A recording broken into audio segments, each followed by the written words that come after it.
many non-Muslim senior police officers in different parts, in different cities of India.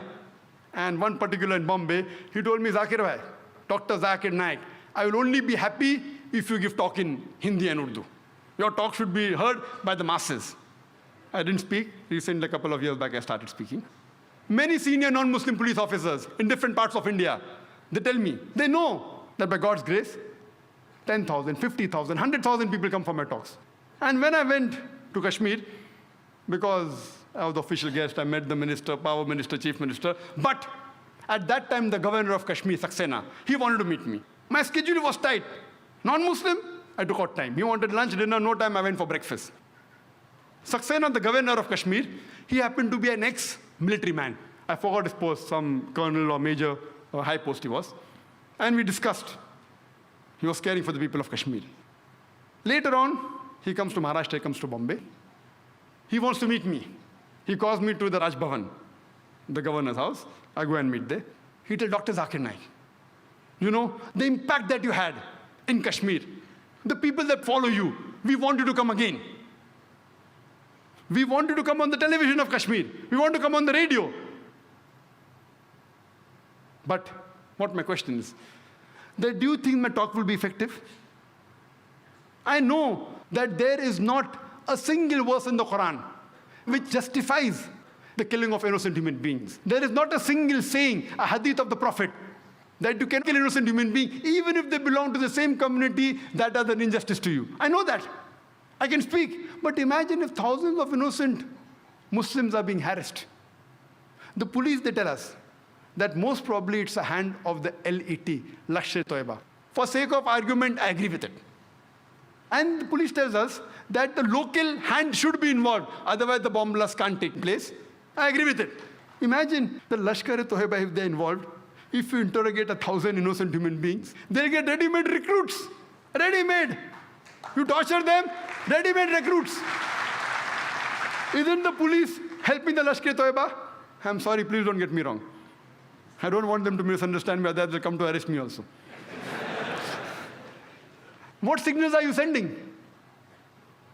Imagine if I agree with you that your theory is correct, that Lashkar-e-Toiba is involved and they want local hands. You should get the Muslims in confidence. You can't round up 1,000 innocent Muslims. We know, we understand that getting the culprits is very difficult, especially because the bomb blast was done with precision, with accuracy.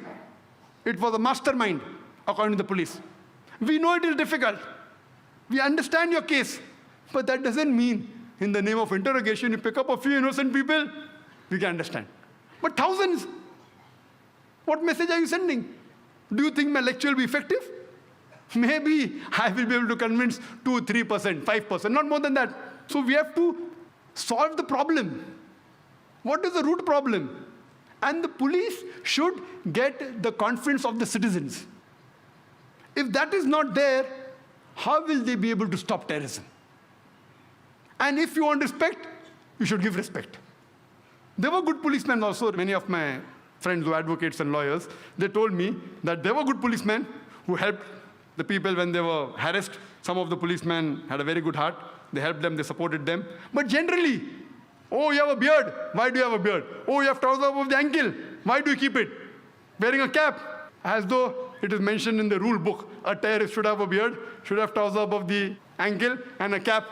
Then I would be number 1 terrorist. Even I have my trousers above the ankle, I'm wearing a cap and I have a beard.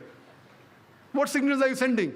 There should be a proper training, a proper understanding of the religion of Islam. That's what William, when he advised, he told the US government that you don't know Islam. George Bush doesn't know Islam at all. It was an article that came yesterday in the midday. He doesn't know. Unless you don't understand, how will we be able to solve the problem? I don't want the police to misunderstand me. When I tell the Muslims that killing innocent people is wrong, though many Muslims disagree with me, Quran condemns it. Our Prophet condemned it. Killing any innocent human being, you can't justify it. I have to speak the truth. At the same time, I even have to speak the truth to the police force. I hope they understand the situation. And according to Julio Ribeiro, he writes an article in Hindustan Times, I think it was the 9th of September, he says that more the unnecessary arrests that are made to get a breakthrough becomes more difficult proportionately. The more unnecessary people you arrest, the chances you get at the real culprit is more difficult. On the 2nd of September 2006, there was a good gesture by the Police Commissioner of Bombay, A.N. Roy. He wrote a personal letter to a couple of hundred Muslim leaders saying that the investigation is unbiased, we aren't harassing the Muslims. I too received one of these letters. And he said that if there is any query, any questions, we can come and sit across the table. We can talk. It's a good gesture. The letter came recently, just maybe a week back. I only hope it is not a theoretical exercise of public relations. If it's practically implemented, that innocent Muslims should not be harassed. If you really want to get the confidence, you see to it that you get the confidence of the Muslims.